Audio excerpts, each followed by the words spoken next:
La Grande Russie davantage aux portes de l'Afrique s'est effectif depuis ce 14 juin 2019 avec l'ouverture officielle du Centre de développement des affaires et de la coopération avec la Russie CDACR. Basé à Cotonou au Bénin, ce centre entend établir un véritable pont entre la Fédération de Russie et l'Afrique afin de consolider les liens de coopération. Il ne sert à rien de dire on vient de lancer un centre. C'est ce qui est à faire, c'est l'avenir qui importe.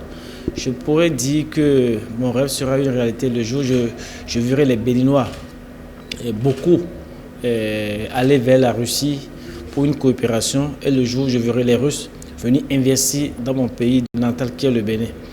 L'initiative, elle nous vient d'un Russe d'origine béninoise qui a fait le clair de son parcours professionnel en Russie. Serge Fokas Odoulami ambitionne de faire connaître les possibilités qui sont offertes aux étudiants, aux professionnels de différents corps de métier et surtout aux hommes d'affaires. Nous avons pensé qu'il est vital de commencer par battre en brèche les idées reçues que les Africains se font de la Russie et les clichés que les Russes aussi ont de l'Afrique. La Russie est un pays de l'Eurasie. Elle devient de jour en jour incontournable dans la géopolitique du monde. Elle est un pays stratégique qui s'affirme économiquement, politiquement, culturellement, intellectuellement et militairement dans le monde. C'est pourquoi il est urgent que l'Afrique développe des stratégies de rapprochement d'un tel pays prospère pour profiter de son expertise et saisir certaines opportunités russes pour son bien-être dans tous les domaines. À la cérémonie de lancement des activités du centre, des personnalités de divers horizons, des têtes couronnées et des hommes d'affaires ont sonné la grande mobilisation.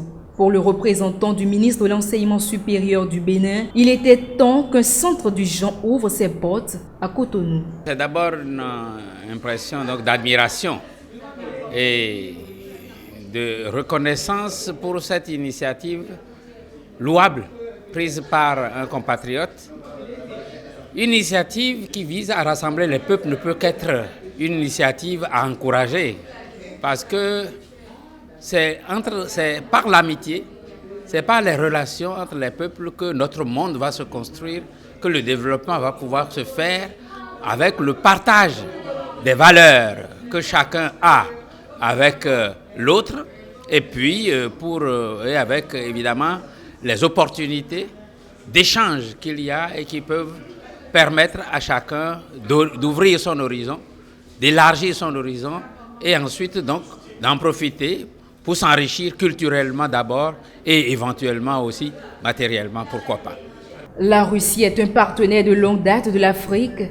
Plusieurs bourses de formation sont offertes chaque année aux universitaires un peu partout sur le continent et les investisseurs de la Fédération russe sont présents dans certains secteurs névralgiques des pays africains. Une coopération bilatérale sans cesse renouvelée et dont les activités pourraient davantage s'étendre avec cette initiative qui vient accompagner les actions des représentations diplomatiques. L'ouverture de centres de développement et de promotion russe est un événement particulier. L'ouverture de centres témoigne que d'hommes d'affaires russes sont intéressés pour le Bénin et vice-versa, le centre marque un intérêt des milieux d'affaires béninois pour la Russie. La cérémonie aujourd'hui marque l'intérêt mutuel des hommes d'affaires de deux pays pour un travail commun. Cet intérêt représente une base solide pour le développement des relations commerciales russo-béninoises.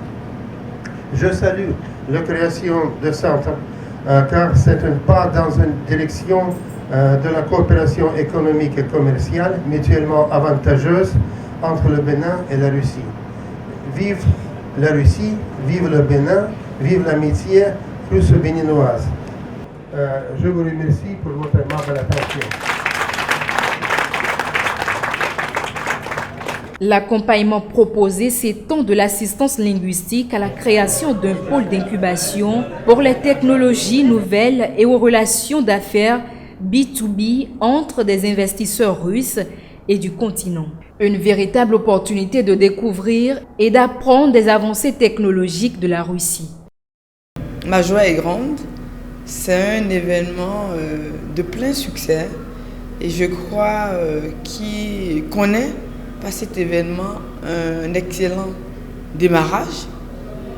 Le public diversifié donc, qui appellera à aussi de nombreuses opportunités. On a rappelé également, notamment M. le maire et également M. l'ambassadeur de la République fédérale de la Russie, les opportunités pour les étudiants. Aujourd'hui, que l'ambassade ait autorisé qu'un tel centre se mette en place, ça veut dire que ça a été mûri. Et la Russie n'est pas bien connue, aussi bien par les Béninois que par les Russes eux-mêmes.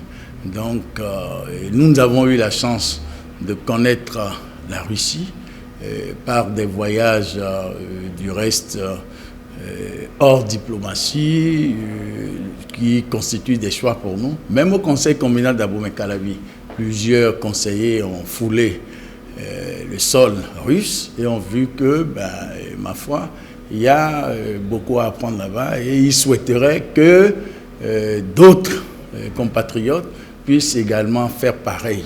Mais suivre les canaux diplomatiques paraissent parfois lourds et ce canal de centre qui est mis sur pied aujourd'hui, c'est la porte pour connaître la Russie en peu de temps.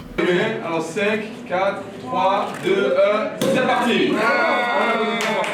Avec un personnel mixte composé de Russes et d'Autochtones, le CDACR est accessible et ouvert à toute catégorie de personnes. Il est prévu l'ouverture prochaine d'autres filiales dans certaines capitales d'Afrique. D'ici là, le CDACR, qui se veut un pôle de rayonnement des échanges entre la Fédération russe et l'Afrique, marque une avancée dans la facilitation des voyages et des affaires avec ce géant de l'Asie du Nord et de l'Europe de l'Est.